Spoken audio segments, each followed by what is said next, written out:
So this is आपला day number 18 आहे. Day number 18मध्ये आपण रिकर्शन पार्ट 2. ओके. लास्ट जे काय आपलं सेशन होतं ते रेकॉर्ड केलं नाही आपण, ज्यामध्ये आपण 3 गोष्टींची रिव्हिजन केली. Function part number 1, function part number 2 आणि रिकर्शन पार्ट नंबर 1. तर आजचं जे काही सेशन आहे त्याच्यामध्ये आपल्याला एक छोटं एक्झाम्पल घ्यायचं आहे. जे एक्झाम्पल आपण 2 वेने सॉल्व्ह करणार आहे. सो फॉर एक्झाम्पल की आपलं हे एक्झाम्पल आहे दिस वन. हां, तो जो प्रॉब्लेम आहे तो असा आहे, सम ऑफ एन नंबर्स. ओके. पहिले जे एन नंबर्स आहे त्यांचे आपलं सम कॅल्क्युलेट करायचे. फॉर एक्झाम्पल मी असं समजलं की एन इक्वल टू आपण 4 केला. ओके. आपल्याकडे अच्छा हे आहे आपल्याकडे, आपण हे यूज करूया this one. Sir n equal to 4 आहे. एन इक्वल टू 4 आहे, सॉरी. तर आपल्याला काय करायचं आहे, पहिले 4 नंबर्स कोणते आहेत, 1 2 3 आणि 4 यांची आपल्याला सम कॅल्क्युलेट करायची. 1 plus 2 is what 3, 3 plus 3 is what 6, 6 plus 4 is what 10. So sum of n numbers ज्यावेळेस एन 4 असेल ती असली पाहिजे 10. असं सिम्पल एक्झाम्पल आहे. तर हे आपल्याला सॉल्व्ह करायचं युझिंग वॉट, युझिंग फंक्शन. फंक्शनचा वापर करून आपल्याला हे सॉल्व्ह करायचं आहे. मग आता याच्यामध्ये जे आपण कॉन्सेप्ट इकडे यूज करू शकतो ते लूप्स आपण वापरू शकतो इकडे. ओके. सो लूप्स वापरायचे, पण आपण लूप्स ऑलरेडी शिकलेलो नाही आहे इथे. सो लूपचा जो पण काय पार्ट इकडे मी घेणार आहे आता, तो थोडासा इग्नोर करायचा आहे. ज्यांना लूप्स माहीत नाही त्यांनी इग्नोर करायचा आहे पार्ट. अदर जे काही स्टुडंट असतील ज्यांना लूप्स माहिती आहे त्यांना समजेल आपलं काय चाललं इकडे. पण आपल्याला ॲडिशन करायची. फर्स्ट किती नंबरची ॲडिशन करायची, 4 नंबरची ॲडिशन करायची. एन इक्वल टू जर 5 टाकलं इथे तर फर्स्ट 5 नंबरची ॲडिशन करायची. 10 टाकले तर फर्स्ट 10 नंबरची ॲडिशन करायची. आय थिंक हे जे एक्झाम्पल आहे हे आपण घ्यायला हवं की नाही हे याच्यावर मला थोडासा डाऊट आहे. कारण आपण अजून लूप्स हा टॉपिक स्टडी केलेला नाही आहे. सो ज्यांना माहीत नाही आहे लूप्स काय ते थोडंसं त्यांना डिफिकल्ट जाईल असं मला वाटतंय. सो लेट मी थिंक की आपण दुसरं एखादं एक्झाम्पल काय घेऊ शकतो याच्यावरती. सो एन जर आपण दिला, सो आपण काय करू शकतो की आपण असं म्हणू शकतो एन आहे एन. हां, आपण एक सिंपल काम करूया. आपण असं एक्झाम्पल तयार करूया, जर युजरवरून आपण एखादा नंबर घ्यायचा. फॉर एक्झाम्पल हे कॅन्सल करून टाकतो. ओके. हे नाही करायचं आपल्याला, बिकॉज लूप्स आपण उद्या स्टडी करणार आहोत. सो ते आपण एक्झाम्पल नंतरच बघूया लूप्स एक्झाम्पल. सो हे मी इरेज करून टाकतो एव्हरीथिंग आणि एक्झाम्पल थोडंसं आपण मॉडिफाय करूया, अजून सिम्पल वेमध्ये जाऊया एक्झाम्पल सी. आणि हे पण नको आहे आपल्याला. सम ऑफ एन नंबरसुद्धा आपल्याला नाही पाहिजे. आपल्याला काय करायचं आहे, युजरने for example n equal to 4 दिला मला. मला असं प्रिंट करायचं. ओके. प्रिंट काय प्रिंट करणार, प्रिंट करा 4 3 2 1. असं उलटं प्रिंट करायचं आहे. Print in decreasing order till 1. म्हणजे कुठलाही नंबर जर युजरने आपल्याला दिला तर त्याला काय करायचं, आपल्याला डिक्रीजिंग ऑर्डरमध्ये प्रिंट करायचं. Okay. Print all numbers okay till 1 in decreasing order from n. N पासून कुठलाही नंबर देऊ द्या त्याने, तर एन पासून आपल्याला डिक्रीजिंग ऑर्डरपर्यंत नंबर्स प्रिंट करायचे. आणि मग एन किती असला तरी चालेल. एन इक्वल टू जर 4 असला तर आपल्याला काय प्रिंट करायचं, आपल्याला 4 प्रिंट करायचं, आपल्याला 3 प्रिंट करायचं, आपल्याला 2 प्रिंट करायचं, आपल्याला 1 प्रिंट करायचं. ही सिंपल गोष्ट आपल्याला करायची. आता आता जर आपण एन इक्वल टू 4 याला काय करायचं आहे, आपण कॉन्स्टंट ठेवायचं आहे. म्हणजे आपल्याला हा बदलायचा नाही आता एन इक्वल टू 4ला. मग मी काय करणार, फ्रॉम एनच्या ऐवजी काय करतो, ह्याला कॅन्सल करून टाकतो मी ऑर्डर एन इक्वल टू 4. हे आपण एकदम एक्झाम्पल घ्यायचं. हे आपल्या अंडरस्टँडिंगसाठी एक्झाम्पल असणार आहे. हे कुठे तुम्हाला विचारणार नाही, काही नाही काही नाही. मला जस्ट या टोटल लेक्चरचा एक मोटिव्ह असा आहे की आपल्याला एक same problem normal function use करून करायचा आहे आणि तोच आपल्याला रिकर्शनचा वापर करून करायचा आहे. हे आपल्याला करायचं सो दॅट तुम्हाला रिकर्शनचा फायदा काय असतो किंवा त्याचं काय महत्त्व आहे हे समजेल. आणि किती किचकट असू शकतो ते अंडरस्टँडिंग करण्यासाठी हे पण तुम्हाला मी सांगेल आणि इझिएस्ट वेमध्ये एक्सप्लेन करायचा प्रयत्न करेल, जसं आपण आधी पार्ट नंबर 2 मध्ये केलेला आहे. तर ती काळजी तुम्ही करू नका. सो आपला प्रॉब्लेम प्रत्येकाला कळाला आहे मला सांगायची आठमध्ये. चलो प्रॉब्लेम क्लिअर आहे. काय करायचं आहे प्रत्येकाला, एन इक्वल टू 4 आहे तर 4 पासून 1 पर्यंत आपल्याला डिक्रीजिंग ऑर्डरपर्यंत नंबर्स प्रिंट करायचे. Is it clear, problem clear आहे आपला. मग आपण याला सॉल्व्ह करायला स्टार्ट करूया. चला इकडं सोल्युशन आहे. फर्स्ट आपण सोल्युशन करणार first using normal function. Using normal function. चला चॅटमध्ये सांगायचं आहे प्रत्येकाने, प्रॉब्लेम क्लिअर आहे का, की आपल्याला काय करायचं आहे. युझिंग नॉर्मल फंक्शन आपल्याला हे करायचं आहे. चलो everyone in the chat. Everyone म्हणजे everyone. Okay, perfect perfect. Simple problem आहे. परत एकदा एक्सप्लेन करतो, जर तुम्हाला अजूनही कळालं नसेल तर, की एन एन सोडून द्या. आता आपल्याकडे 4 आहे, तर 4 पासून आपल्याला 1 पर्यंत प्रिंट करायचे डिक्रीजिंग ऑर्डरमध्ये नंबर्स. मग 4 3 2 1 हे असं आपल्याला प्रिंट करायचं सिम्पल वेमध्ये. पण यासाठी आपल्याला एन यूज करायचं आणि n is a variable. Okay, याचा आपल्याला वापर करायचा आहे. मग आपण इन जनरल कसं करतो रे, आता आपण बघूया. चला काय करायचं आहे, युझिंग नॉर्मल फंक्शन. तर यासाठी आपल्याला कोणत्या कोणत्या गोष्टींची रिक्वायरमेंट आहे ते आधी लिहितो मी, बिकॉज कुठलाही प्रॉब्लेम सॉल्व्ह करताना माझ्या मनात पहिली गोष्ट ही आली पाहिजे की हा प्रॉब्लेम सॉल्व्ह करण्यासाठी मला कशाची गरज लागेल.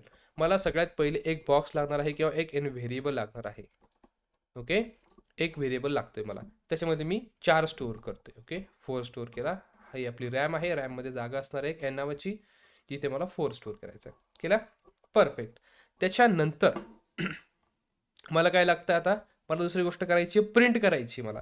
पण प्रिंट करण्यासाठी जे मी टूल इकडे यूज करणार. ओके, सो टूल कोणतं लागतंय मला, मला इकडे प्रिंट एफ नावाचं टूल लागेल.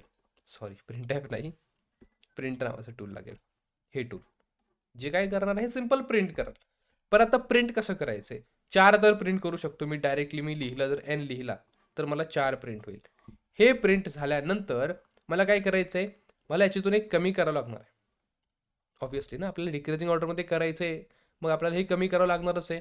मग मग मग मग काय करणार, इथे येणार मी एन -1 आणि तो प्रिंट करून टाकायचा.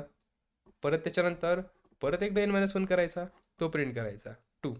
परत एकदा n-1 करायचा, तो प्रिंट करायचा 1 आणि थांबून घ्यायचं, स्टॉप. ओके, हे स्टॉप आहे. एवढंच काम आपल्याला करायचं आहे आपल्या फंक्शनमध्ये. या छोट्याशा कामासाठी आपल्याला एक फंक्शन लिहायचं आहे आणि ते करायचं आहे. पण आता ही जेवढं सगळं काम आहे, मी असं समजतो की याला आपल्याला एखाद्या फंक्शनमध्ये ठेवायचं आहे. हे आपलं फंक्शन आहे प्रिंट टिल 1. फंक्शनचं नाव आहे, काही पण देऊ शकता तुम्ही, तुम्हाला जे वाटेल तर नाव द्यायचं आहे. याचं काम आपल्याला माहिती आहे, काय करतो हा काम. याला आपल्याला काय द्यायचं आहे, याला द्यायचं आहे मला एन द्यायचं आहे मला, simple. This is an is a input. So मला सांगा, जर मी एनला इनपुट असं पास करतोय, सो एन माझा पॅरामीटर आहे की आर्ग्युमेंट आहे. चला चॅटमध्ये मला सांगायचं आहे. आणि मी याला ॲक्सेप्ट करतोय नंबरमध्ये किंवा स्मॉल NUM मध्ये. ओके, हा बॉक्स, हा जो 4 इकडून देणार मी, हा 4 इथे ठेवणार हा. सो याच्या दोघांपैकी आर्ग्युमेंट्स कोणता आणि पॅरामीटर्स कोणते फंक्शनचे. चला, आर्ग्युमेंट्स कोणते आणि पॅरामीटर्स कोणते. चला, मी काल एकदम परफेक्टली तुम्हाला समजून सांगितलेलं आहे आर्ग्युमेंट्स अँड पॅरामीटर्स काय असतात. इंटरव्ह्यूसाठी महत्त्वाचा क्वेश्चन आहे. चला, प्रिंट टिल 1 या फंक्शनचे पॅरामीटर्स कोणते आणि आर्ग्युमेंट्स कोणते. चलो चलो चलो एव्हरीवन, तुम्ही रिवाईज करताय का लेक्चर, यूट्यूबवरती जाऊन बघताय का, हे मला समजत नाही. चला, कुणी पण एकाने सांगा मला आर्ग्युमेंट्स काय असतात आणि पॅरामीटर्स काय असतात. अदरवाईज मी कंटिन्यू करेल. जास्तीत जास्त मी अजून 10-20 सेकंद थांबतोय. तुमच्यातलं कोणीतरी मला सांगतंय की याच्यामध्ये आर्ग्युमेंट्स कोणते आणि पॅरामीटर्स कोणते आहे. चलो, let's wait for few more seconds. Shreya म्हणतायत की NUM इज आर्ग्युमेंट. श्वेता असं म्हणतायत की आर्ग्युमेंट आपण डिक्लेअर करतो. असं आहे, असं नाही आहे बाळांनो. NUM इज पॅरामीटर, सुप्रिया म्हणतात. त्यानंतर आणि पॅरामीटर्स पास करतो. श्वेता एक्झॅक्टली अपोजिट बोललीस. हे बघा, सिम्पल गोष्ट आहे मित्रांनो, काहीच त्याच्यामध्ये तुम्ही डोकं लावू नका ना. सिम्पल सांगतोय तुम्हाला, 1000 वेळेस सांगितलंय. जे आपण पाठवतो, पास करतो, ती असते आर्ग्युमेंट्स. ज्याच्यामध्ये आपण ॲक्सेप्ट करतो ते असतं पॅरामीटर्स. एवढंच आहे याच्यामध्ये, बाकी काही नाही. पास काय करतोय आपण, एन पास करतोय ना, so n is a argument. आणि कॅच कशामध्ये करतोय आपण, स्टोअर कशामध्ये करतोय, NUM. So NUM is what, is a parameter. हे लक्षात ठेवा, सिम्पल. आणि मग आपल्याला काही रिटर्न वगैरे करायची गरज नाही. आपण डायरेक्ट इकडे प्रिंट करणार आणि दुसरा मायनस करायचं आहे. एवढंच दोन काम आहे फक्त, प्रिंट करायचं, मायनस करायचं, प्रिंट करायचं, मायनस करायचं, बास. यासाठी आपल्याला फंक्शन लिहायचं आहे आता आणि ते एक्झिक्यूट करायचं आहे सिम्पली. आपण जाणार आपल्या कोडमध्ये, सिम्पली इथे या, patches Python, weight a second हा. त्यानंतर डे नंबर डे नंबर 2 नाही, ते 17च्या नंतर आपण डे नंबर 18 पण करूया. इथे here new folder about day number 18. Perfect. त्याच्यामध्ये जाणार मी आणि सिंपल एक फाईल क्रिएट करतो इथे IPYNB. सेम प्रॉब्लेम सॉल्व्ह करायचा आहे आपल्याला युझिंग अ नॉर्मल फंक्शन. बघा काय प्रॉब्लेमचं स्टेटमेंट आपल्या इकडे लिहितो मी सिंपल इंग्लिशमध्ये. सो हॅश हॅश हॅश इथे काय करायचं आहे मला, print numbers in decreasing order till 1 from 4. Okay, 4 पासून, आणि 4 जो असणार आहे तो आपण एन मध्ये ठेवणार आहे. हे सिंपल प्रॉब्लेम आहे आपल्याकडे. I will mark this as a mark down. Okay, नाव सगळ्यात पहिले काम करायचं आहे, काय करायचं आहे आपल्याला की युजरकडून जास्त झालं का, युजरकडून इनपुट घ्यायची काही गरज मला वाटत नाही इथे. सो मी जस्ट एक सिंपल एन डिक्लेअर करतो, कॅपिटल एन, ज्याच्यामध्ये मी 4 स्टोअर करतोय. झाला, डन. इथपर्यंत आपलं काम झालेलं आहे. आता जे पुढचं काम आपल्याला करायचं आहे ते तर खूप सिंपल आहे की आपल्याला एक फंक्शन लिहायचं आहे. आपण फंक्शन कसं लिहितो रे, पहिल्यांदी एक लक्षात ठेवायचं, DEF डिफाईन. फंक्शन डिफाईन करायचं आहे, त्यानंतर फंक्शनचं नाव द्यायचं. आता तुम्ही फंक्शनचं नाव काही पण देऊ शकता, पण नीट बघायचं थोडंसं कॉमन सेन्सचा वापर करून आपण फंक्शनचं नाव देऊया. फरक पडत नाही, तुम्ही काही द्या, ABCD वॉटेवर काही पण द्या, पण थोडंसं मला असं वाटतं की आपण थोडंसं प्रोफेशनल लेवलला कोड करणार आहे कंपनीमध्ये जाऊन किंवा मग आपल्या प्रोजेक्टमध्ये. सो ॲटलिस्ट ते बेटर असलं पाहिजे असं मला वाटतं. सो आता प्रिंट करायचे नंबर्स आपल्याला डिक्रीजिंग ऑर्डरमध्ये 4 पर्यंत. सो या ठिकाणी सिंपल काम करतो मी की प्रिंट इन डिक्रीजिंग ऑर्डर किंवा प्रिंट प्रिंट प्रिंट काय करूया, प्रिंट टिल 1.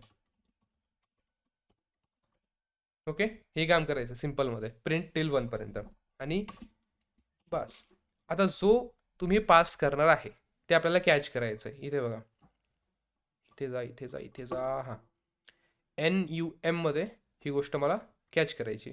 सो आता या ठिकाणी माझं लक्ष असं असलं पाहिजे की जे पण काही पाठवणार आहे ते या ब्रॅकेट्समध्ये ॲज अ पॅरामीटर मला कॅच करायचे. सो ते पॅरामीटर तुम्ही असं देऊ शकता की NUM, ह्याच्यामध्ये काय करणार आपण ॲक्सेप्ट करायचं. केलं ॲक्सेप्ट इथे. आता आपल्या फंक्शनची मेन बॉडी इथे चालू होणार, एवढी जागा सोडायची, इथून इंडेंटेशन प्रॉपर आणि फंक्शनचा ब्लॉक लिहायला चालू करायचं. काय करायचं, सगळ्यात आधी आपल्याकडे नंबर आला, तो नंबर प्रिंट करायचा आणि तिथून एक कमी कमी करत करत 1 पर्यंत जायचं. मग कसं करणार, प्रिंट NUM केला. Okay, done. त्याच्यानंतर मी जर आता असं केलं, प्रिंट NUM -1, ओके, हे पण चालतं. प्रिंट, हे बघा डिफरंट डिफरंट वेज आहे. प्रिंट NUM -2 सिंपल आहे. Print NUM -3, okay, I think एवढं सफिशियंट आहे आणि होऊन जाईल काम आपलं. डिफरंट वे पण आहे, तो पण आपण ट्राय करूया. चला, हे तुम्ही करा. 1 मायनस करा आधी, नंतर 2 मायनस करा, नंतर 3 मायनस करा. 1 पर्यंत येईल आपल्याला माहिती आहे, 4मधून 3 गेल्यानंतर 1 उरतो आणि मग आपल्याला थांबायचं आहे. बस एवढंच आहे, डन. हे फंक्शन लिहिलं मी. हाऊ टू कॉल, सिम्पल फंक्शनचं नाव लिहा, प्रिंट टिल 1, आणि ब्रॅकेट्समध्ये त्याला n पास करून द्या. आता हा जो n आहे तो 4 3 2 1 असं आलं. यालाच डिफरंटली कसं लिहू शकतो मी, कॉपी केलं मी, इथे पेस्ट करतोय सिंपल. आता हे करण्याच्या ऐवजी अजून जर थोडंसं आपल्याला टेक्निकली करायचं असेल हे, सो NUM प्रिंट झाला, 4 प्रिंट झाला. त्यानंतर मी काय करणार, या NUM मधून परत NUM मायनस करणार. एकदा मायनस केला आणि आपण स्टोअर करून घेतला. आता म्हणजे 4 होता, 4 मधून 1 गेला, 3 उरला, परत एकदा प्रिंट करा. मग सिंपल बघा, डिफरंट वेज आहेत, तुम्हाला जसं वाटतं तसं मी करू शकता. आणि परत त्यातून एक मायनस करायचा, परत प्रिंट करायचा, मायनस करायचा, प्रिंट करायचा. बस. आधी बघा इथं किती होता, 4 - 1, ओके. इथं किती प्रिंट झाला, आता 3 प्रिंट झाला. Okay okay, good. नंतर काय केलं आपण, नंतर जो 3 होता त्या 3 मधून 1 गेला, 2 उरला, आणि इकडे आपण 2 प्रिंट केला. इथे काय केलं, परत तो जो 2 आहे त्या 2 मधून अजून एक कमी केला. सो 2 - 1 इज वॉट 1, आणि इकडे 1 प्रिंट केला. बघा असं तुम्ही करू शकता. हे नॉर्मल मी लिहिलं इथे, आणि सिम्पली मी आता याला रन करतो आणि फंक्शनला परत एकदा इथे कॉल करतोय, Ctrl+C Ctrl+V, आणि n पास केला.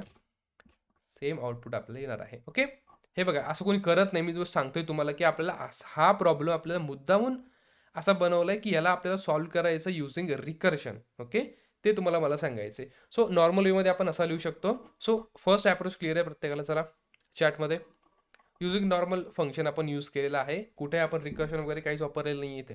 नॉर्मल वे आहे. हे क्लिअर असेल तर मला चॅटमध्ये सांगायचं. चलो, सिम्पल प्रॉब्लेम एकदम. काही याच्यामध्ये रॉकेट सायन्स नाही किंवा अवघड नाही एकदम. Is it clear everyone? चलो, क्लिअर क्लिअर फॉर अदर्स. प्रत्येकाने सांगा, प्रत्येकाने.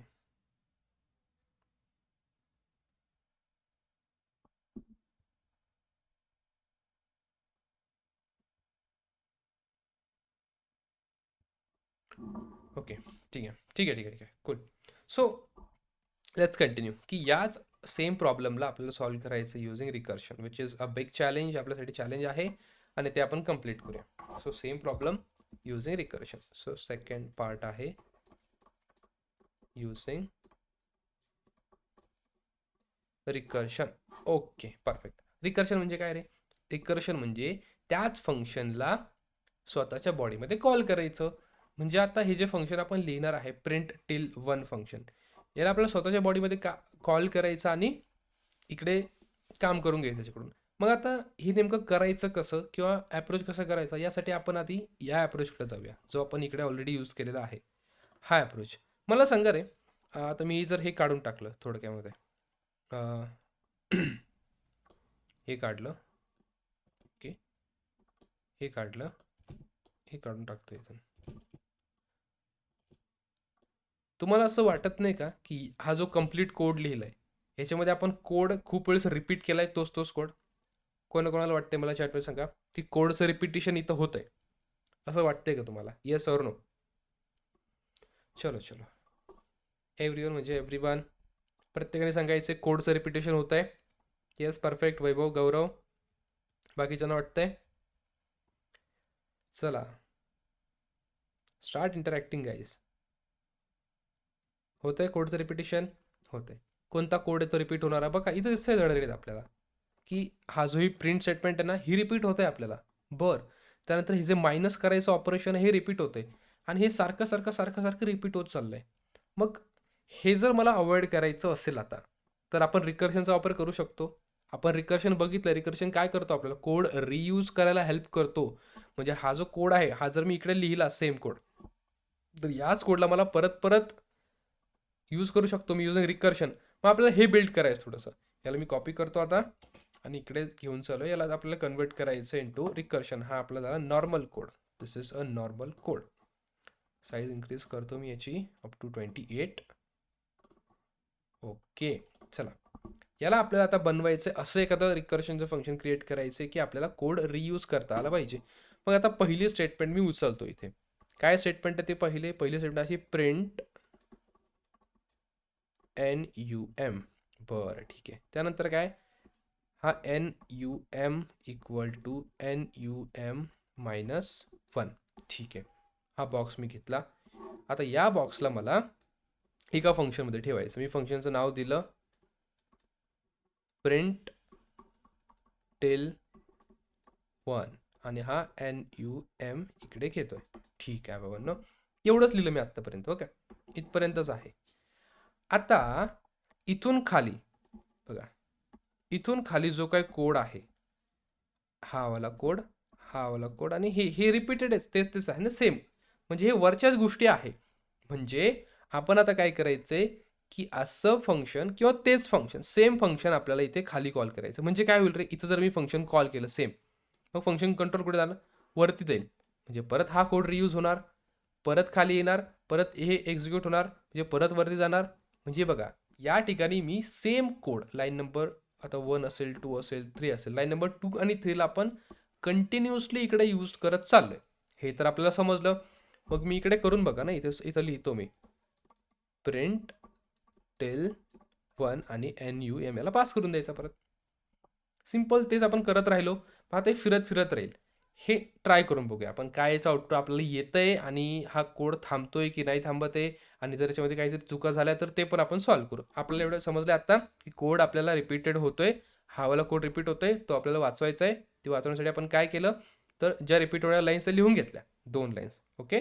आणि त्याच्यानंतर सेम फंक्शनला कॉल केलं खाली रिकर्शन, म्हणजे तेच आपण यूज केलं, रिकर्शन यूज केलं. म्हणजे काय होईल, ज्या पण लाईन्स आपण लिहिलेल्या आहेत या रियूज होतील. Okay, with different input. कारण आता एन जर माझा 4 आला, नंतर आता काय होणार आहे, 4 मधून 1 गेला 3 गेला, मग हा 3 इकडे जाणार, मग फंक्शनला परत काय भेटेल, 3 भेटेल. इकडे वरती आला, त्याने 3 प्रिंट केला, 3 मधून 1 गेला, 2 उरला, 2 परत फंक्शनला जाईल, परत इकडे वरती 2 गेला. म्हणजे इनपुट प्रत्येक वेळेस बदलत राहणार आहे आपलं, हे लक्षात घ्यायचं आहे. सो दॅट एवढा कोड लिहिण्याची आपल्याला गरज पडत नाही. आपण कट करून टाकला, एवढ्या 2च लाईन आपल्याला सफिशियंट आहे. बाकीचं आपण रियूज करतोय. हे ट्राय करू आपण. चला, let's go here. Okay, using recursion. रिकर्शनचा वापर करायचा आपल्याला. मार्कडाऊन. चला, काय केलं होतं, हे सेम फंक्शन लिहिलं होतं मी इथपर्यंत. टोल सी आणि इथे टोल सी आहे माझ्याकडे. मी सिम्पली इथे n इक्वल टू 4 घेतोय, इक्वल टू 4. नवीन एक्झाम्पल आहे त्यामुळे. आणि आता याच्यामध्येच मला परत त्या फंक्शनला कॉल करायचं, प्रिंट टेल 1 आणि NUM याला पास करून द्यायचा. ओके, केला बघा. हा कोड जो आहे रिपीट होणार तो लिहिला, आणि ही इज कॉलिंग इटसेल्फ. म्हणजेच काय, रिकर्शन. ओके, रिकर्सिव्ह कॉल आहे. आणि काही नाही, सिम्पली तुम्ही इकडे खाली येऊन या फंक्शनला कॉल करा, बस ट्रिगर करण्यासाठी. किक मारतो आपण गाडीला, तसं आपण हे फंक्शनला ट्रिगर करायचं किंवा चालू व्हा, आणि याला n पास करून द्यायचं. तिला काय झालं, अच्छा 4 प्रिंट झाला, 3 प्रिंट झाला, 2 झाला, 1 झाला. आपल्याला इथे थांबायचं होतं, पण हा थांबला नाही. हा फिरत राहिला -1 -2, आणि असं किती सारे नंबर्स तो प्रिंट करत गेला, आणि शेवटी त्याची लिमिट संपली, आणि मग त्याने आपल्याला एक एरर दिला. तो एरर आपण ऑलरेडी बघितलेला आहे. एरर काय आहे तो, recursion error, maximum recursion depth exceeded. तुम्हाला सांगितलंय मी, काय होतं, प्रत्येक जो रिकर्सिव्ह कॉल जातो त्या फंक्शनला, त्याचा काहीतरी मेटा डेटा बनतो. तो मेटा डेटा आपण स्टॅकमध्ये स्टोअर करतो. इकडे बघा, लेक्चर नंबर, हां हे वाला इथे. स्वतःला ज्यावेळेस आपण कॉल करत राहतो त्यावेळेस काय होणार, हे भरत राहणार बघा, एकावरती एक असं भरत राहणार. आणि मग जर तुम्ही थांबलेच नाही, ओके, थांबलोच नाही कुठे आपण, तर हे असं भरत जाईल. एका पॉईंटला जर आपली मेमरी भरून जाईल आणि आपला कोड थांबून जाणार आहे. तसंच इथे झालेलं आहे. Same example. काय झालं की तुम्ही थांबायचं कुठे सांगितलंच नाही, रिकर्सिव्ह कॉल देत राहिला इथून चालू राहिलं, फिरत त्याने -पर्यंत किती नंबर मायनस करत प्रिंट करून टाकले एक एक, आणि मग एका पॉईंटला जाऊन सगळं तो बोलला, भाई आपल्याच्याने आता होणार नाही, धन्यवाद. आणि मग रिकर्शन एरर आपल्याला आला, मॅक्सिमम रिकर्शन डेप्थ एक्सिडेड असा एरर आला. सो तुम्हाला सांगितलेलं मी की हे असं का होतं, बिकॉज सिंपल गोष्ट आहे, आपण त्याला सांगितलेलं नाही की थांबायचं कुठं. सो रिकर्शनमध्ये एक महत्त्वाची गोष्ट असते, ती पण आपण बघितली आहे, काय असते ती बघूया. चला, सो इथे वरती मी तुम्हाला सांगितलंय का, इथं रिकर्शनला अजून हां, कंडिशन काय, की रिकर्शनला सांगावं लागतं की थांबायचं कधी, स्टॉपिंग कंडिशन त्याला सांगावी लागते. मग कंडिशन जर ट्रू झाली तर तुम्ही स्टॉप करू शकता, किंवा कंडिशन फॉल झाली तरी तुम्ही कंटिन्यू करू शकता, डिपेंड्स की तुम्हाला काय करायचं तसं. सो आता कंडिशन आपल्याला लिहायची, कोणत्या कंडिशनला जाऊन आपलं रिकर्शन थांबलं पाहिजे, आपलं आउटपुट थांबलं पाहिजे, हे आपल्याला ठरवायचं आता. सो आपल्या प्रॉब्लेम स्टेटमध्ये बघायचं आता, ही कंडिशन कशी लिहायची, काय लिहायची, हे सगळं डिपेंड करतं तुमच्या प्रॉब्लेमवरती. प्रॉब्लेम काय आपला, प्रॉब्लेम असं म्हणतो की 1 पर्यंत, टिल 1 पर्यंत तुम्ही जाणार, तिथून पुढे तुम्हाला काय करायचंय, थांबून घ्यायचंय. बरं ठीक आहे. मग हे जर मी केलं तर काय होणार, पहिल्या वेळेस बघा, पहिल्या वेळेस 4 प्रिंट झाला, ओके. त्यानंतर स्वतःला कॉल गेला इथे वरती, आणि त्याच्यामधून 1 मायनस झाला, म्हणजे आता 3 झालं. मग नेक्स्ट टाइम 3 प्रिंट होणार, त्याच्यानंतर 2 प्रिंट होणार, 1 प्रिंट होणार. आणि ज्यावेळेस 1 प्रिंट झाला इथे, काय, ज्यावेळेस 1 प्रिंट झाला, मग पुढे काय होणार, 1 मधून परत 1 गेला, 0 होणार. मग आपल्याला समजलं की यार, 1 प्रिंट झाल्यानंतर ज्यावेळेस 0 होणार आहे NUM ची किंमत, त्यावेळेस मला थांबायचं आहे. हे तर आता कॉमन सेन्स आहे इथे, की 1 पर्यंत आपल्याला करायचंय. 1 नंतर अजून जर कमी झाला तो, तर आपल्याला थांबून घ्यायचंय. मग या फंक्शनला कॉल करायच्या आधी मला असं काहीतरी लिहावं लागेल, अशी काहीतरी कंडिशन लिहावी लागेल, जेणेकरून ते फक्त 4, 3, 2, 1 पर्यंतच प्रिंट होणार. मग कंडिशन कशी लिहू शकतो आपण रे? असं लिहू शकतो ना, की बघा, जर तुमच्या NUMची किंमत ही जर ज्यावेळेस इक्वल टू 0 होणार. काय? ज्यावेळेस तुमच्या NUMची किंमत इक्वल टू 0 होणार म्हणजे 0 होणार. त्यावेळेस आपण काय करायचंय? आपण स्टॉप करून द्या. इफ हे जर झालं तर स्टॉप करा. एल्स तुम्ही काय करा? तुम्ही कंटिन्यू करा. कंटिन्यू करा म्हणजे काय? कॉल चालू ठेवायचा. हा एक वे आहे. तो वे मी तुम्हाला ट्राय करून दाखवतो. इथे या आपल्या कोडमध्ये. इथे आलो आपण आणि सेम. हे बाबा कुठे गेलं? यायला हां, दिस वन. तुलसी इथे आलो. मला काय सांगायचं आहे, मी तुम्हाला असं म्हणतोय की इफ ज्या वेळेस या NUMची किंमत ही इक्वल टू 0 होणार आहे, तर आपल्याला काय करायचं? स्टॉप करायचं. स्टॉप करतो म्हणजे काय? रिटर्न करून देतो आपण. ओके. कुठलंही फंक्शन जर तुम्हाला स्टॉप करायचं असेल तर रिटर्न कीवर्ड टाकायचं, फंक्शन स्टॉप होऊन जातं. एल्स एल्स पार्टमध्ये मग हे सगळं येणार बघा. ओके. हा जो बॉक्स आहे, हा जो कोड आहे, हा इफ ब्लॉकचा आहे. एल्स ब्लॉकचा कोड हा आहे. आणि जर आता मी ह्याला रन करतोय आणि मी फंक्शनला कॉल करतो आता प्रिंट टेल 1 आणि याला पास करतोय मी n. सिंपल. काय झालं? 4, 3, 2, 1 परफेक्टली. ज्या वेळेस किंमत 0 होणार आहे, आपण थांबलेलो आहे, पुढे गेलेलो नाहीये. हा कोड एक्झिक्यूट झालेला नाही आता, म्हणून असं पॉसिबल आहे. अजून एक डिफरंट वे आहे, त्याने पण आपण करू शकतो. मग ते करण्यासाठी तुम्ही काय करा? तुम्ही असं म्हणा की जर जोपर्यंत किंमत तुमची 0 नाहीये, okay, if n is not equal to 0 तोपर्यंत चालू ठेवा. हे बघा, आपण एक काम करूया, डिफरंट डिफरंट व्हेरियंट्स असे लिहिणार मी, सो दॅट तुम्हाला समजेल. हे झालं फर्स्ट व्हेरियंट. सेकंड पार्ट कसा आहे याचा? तुम्ही असं पण करू शकता. जर n ची किंमत तुमची इज नॉट इक्वल टू 0 आहे, म्हणजे 0 नाहीये, त्यावेळेस कंटिन्यू करा. कंट्रोल X आणि इथे हां, त्यावेळेस कंटिन्यू करा. 0 नसली तर तुम्ही कंटिन्यू करा. आणि जर 0 झाली तर काय करायची? सिंपल, तुम्हाला इकडे रिटर्न करून द्यायचं आहे. रिटर्न करायचं आणि झालं. मग काही नाही, परत तुम्ही एकदा कॉल करा प्रिंट टेल 1 आणि याला पास करून द्या capital N. Same output 4, 3, 2, 1 perfect. याच्यापेक्षा अजून वेगळं आपण काय करू शकतो का? तर येस, आपण करू शकतो. सिंपल काय की हे जे आहे NUM इक्वल टू NUM -1, आपण आधी मायनस करतोय आणि मग फंक्शनला पास करतोय. का बरं असं करायचं? डायरेक्ट फंक्शनला पास करा मायनस करूनच, आधी म्हणजे फंक्शनच्या पॅरामीटरमध्ये इथंच पास करायचं मायनस करून. मग ते कसं करणार? बरं ठीक आहे, इथे आलो, कंट्रोल C, इकडे कंट्रोल V. सिंपल. इथे गेल्यानंतर हे सगळं मी काढून टाकतो आधी. ओके. आपलं मेन गोल काय? आपल्याला प्रिंट करायचं. केला प्रिंट, 4 प्रिंट केला मी. नंतर मला असं चेक करायचं if what if NUM is काय करूया, NUM इक्वल टू 0 ब्रॅकेट देता येणार आहे आपल्याकडे. NUM इक्वल टू 0 जर 0 असला तो, तर त्या केसमध्ये काय करायचं आहे? मला रिटर्न करायचं. ओके. किंवा एल्स पार्टमध्ये आपण काय करणार? सिम्पली त्याच फंक्शनला कॉल करायचे प्रिंट टेल 1 आणि याला पास करताना जस्ट NUM -1 करून टाका. बस. आधी 4 आला आपल्याकडे, आपण चेक केलं, आपलं पुढं कंटिन्यू करायचं असेल आपल्याला, तर NUM -1 करून द्या, म्हणजे 4 -1 3 जाणार. आता नेक्स्ट टाइम पुढच्या वेळेस 3 -1 2 जाणार. पुढच्या वेळेस 2 -1 1 जाणार. असं आहे. आणि हे करत करत करत करत सेम एक्झिक्यूट होईल. आता इकडे 0 पण आला आपल्याला. का 0 आला हे तुम्हाला सांगतो. चला, पहिल्या वेळेस 4 इकडे गेला, 4 त्याने प्रिंट केला. बघा, याने 4 प्रिंट केला. परफेक्ट. त्याच्यानंतर याने चेक केलं, हा 0 आहे का? नाही, त्याने रिटर्न करून टाकलं. बरं ठीक आहे. एल्समध्ये गेला आणि त्यांनी NUM -1 पास केलं, म्हणजे 3 पास केला. आता नेक्स्ट टाइम आपल्याकडे 3 आला, 3 प्रिंट करून टाकला. सेम. नंतर परत -1 केला, पास केला. 2 आला, 2 प्रिंट करून टाकला.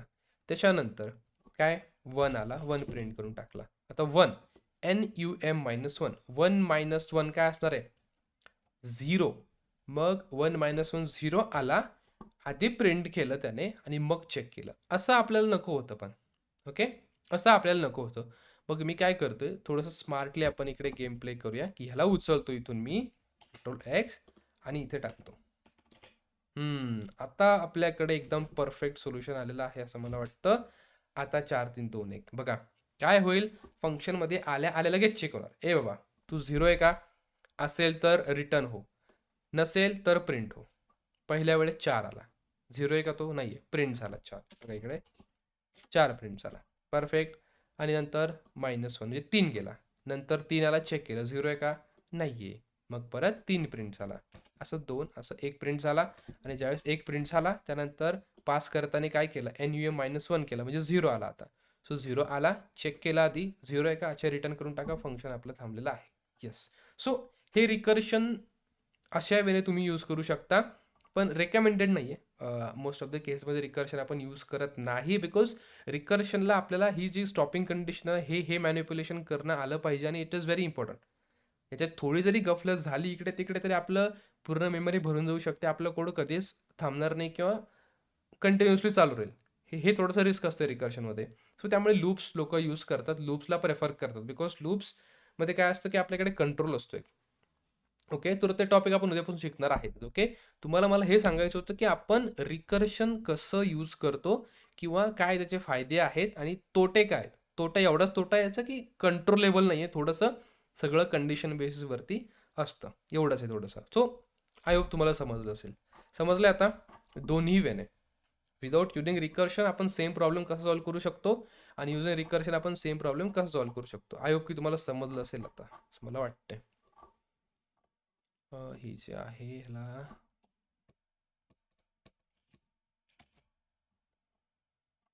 ठीक आहे, चला समजलं तर चॅटमध्ये कन्फर्म करा प्रत्येकाने. Is this clear? This is all about a problem की ज्यामध्ये आपल्याला हे करायचं होतं, प्रिंट करायचं होतं till 1 in decreasing order till 4. Fibonacci सिरीजला सिमिलर कोड यूज होतो. येस, तिकडे तुम्ही रिकर्शनचा यूज करून पण करू शकता आणि लूप्समध्ये पण करू शकता. त्याचा पण आपल्याला घ्यायचं आहे. ज्यावेळेस इंटरव्ह्यूचे क्वेश्चन्स मी घेणार आहे ना सुप्रिया, त्यावेळेस फिबोनाची सिरीजचा कोड आपण घेणार आहे, युझिंग रिकर्शन आणि युझिंग लूप्स दोन्हीही. कारण प्राईम नंबर झालं, फिबोनाची सिरीज झाली, ॲमस्ट्रॉंग नंबर चेक झाला, prime number check sorry odd even check झालं, हे फ्रेशर्स लोकांना विचारू शकतात आणि विचारतात मोस्टली, बिकॉज की यांच्यामध्ये तुम्हाला रिकर्शन टेस्ट तुमचं तुमचं इन डेप्थ कसं नॉलेज आहे, प्रोग्रामचा फ्लो तुम्हाला कसं चालतो हे माहीत आहे का, कंडिशन तुमच्या व्यवस्थित तो टॉपिक क्लिअर आहे का नाही, लूप्स देखील आहे, हे सगळं आपण लूप्सने पण करू शकतो. टॉपिक आहे लूप्स नावाचा, तर आपण उद्यापासून स्टार्ट करूया आणि दॅट्स इट. आपण बघूया उद्या काय होतं आहे, व्यवस्थित आपण लूप स्टार्ट करूया, शिकूया. वाईल लूप आहे, फॉर लूप आहे, दोनच लूप्स आहेत, एकाच लेक्चरमध्ये दोन्ही कव्हर होणार आहे आपले.